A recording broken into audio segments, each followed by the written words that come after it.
It starts with a flash brighter than 1,000 suns, but it's the heat that hits first. In a single millisecond, the air reaches 100 million degrees. If you are within a mile, you don't burn, you vaporize, instantly.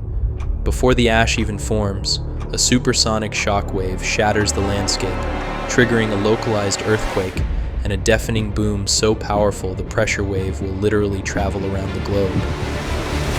Nuclear technology has captivated mankind's imagination since its inception, both for its destructive power and its potential for good.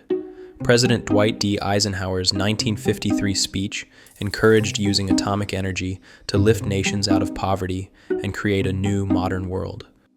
The fix anything with nuclear fission mindset was the largely positive bias of the atomic age of the 1950s. While nuclear power certainly holds vast potential, especially in replacing fossil fuels, we now know that the overall, purely positive sentiment of the atomic age has dried up significantly. In this video, we are going to take a look at some truly crazy and terrifying stories surrounding nuclear armaments and technology. Imagine looking up at the night sky over North Carolina, and instead of a shooting star, you see a B-52 bomber breaking apart in midair and dropping two 3.8 megaton nuclear bombs directly onto American soil. It's January 24th, 1961, right at the absolute peak of the Cold War. The U.S. military is keeping nuclear-armed bombers in the air 24/7, but on this night, a B-52 Stratofortress suffers a massive fuel leak and spins out of control over Goldsboro, North Carolina. The plane disintegrates, and the two massive hydrogen bombs inside are ripped from the bomb bay. Each one is roughly 250 times more powerful than the bomb dropped on Hiroshima.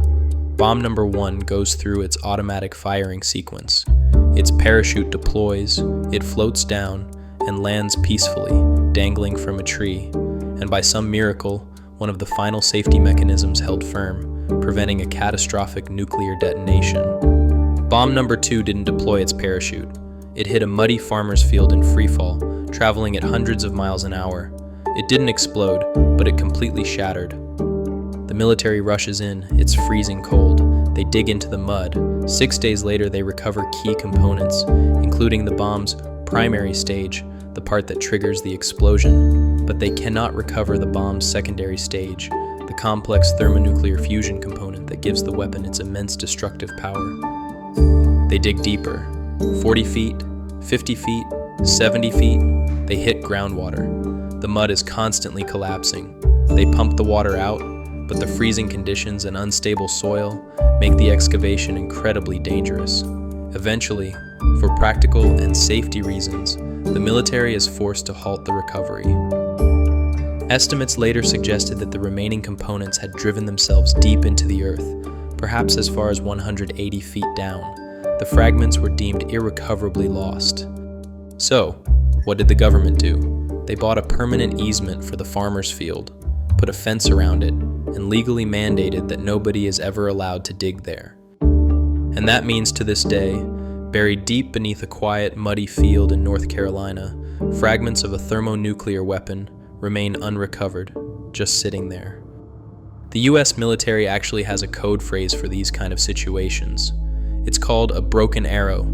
It's the official alert for a severe, unexpected accident involving a nuclear weapon, like a bomber crashing, a fire in a missile silo, or a warhead lost at sea. While it doesn't mean a nuclear war has started, it's an urgent distress call, signaling that the military has accidentally lost control of its most dangerous asset.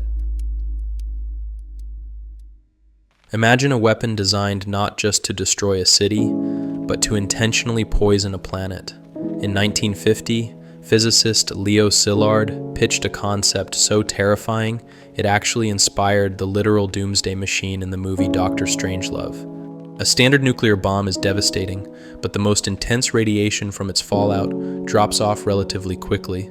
However, some radioactive materials can still contaminate environments and remain dangerous for decades. But Cold War scientists wondered, what if we made a weapon where the radiation didn't fade away? What if we built a bomb specifically to salt the Earth? Picture ordinary cobalt, specifically Cobalt 59. If you take a massive thermonuclear warhead and jacket it in a thick shell of normal cobalt metal, the explosion itself wouldn't fundamentally change, but something else would. When the bomb detonates, an immense flood of neutrons slams into that shell, transmuting the stable cobalt into a highly radioactive isotope, Cobalt-60. This new, highly radioactive material gets vaporized, sucked up into the atmosphere, and rains back down. And here's why Cobalt-60 is such a nightmare material. It has a half-life of 5.27 years. That is the twisted sweet spot of nuclear physics. It's short enough to blast out intensely lethal gamma rays, but long enough that you can't just wait it out in a bunker. In heavily contaminated areas, stepping outside could give you a lethal dose of radiation in minutes, and the surface could stay effectively uninhabitable for decades. So, are we all one button press away from a literal doomsday? Not exactly. While a cobalt bomb is a terrifying area denial weapon, the whole one bomb ends humanity idea is actually a myth.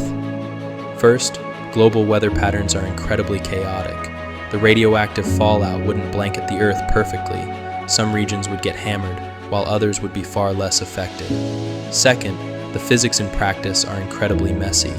Turning large amounts of regular cobalt into deadly Cobalt-60 is extremely inefficient in the fraction of a second chaos of a thermonuclear explosion.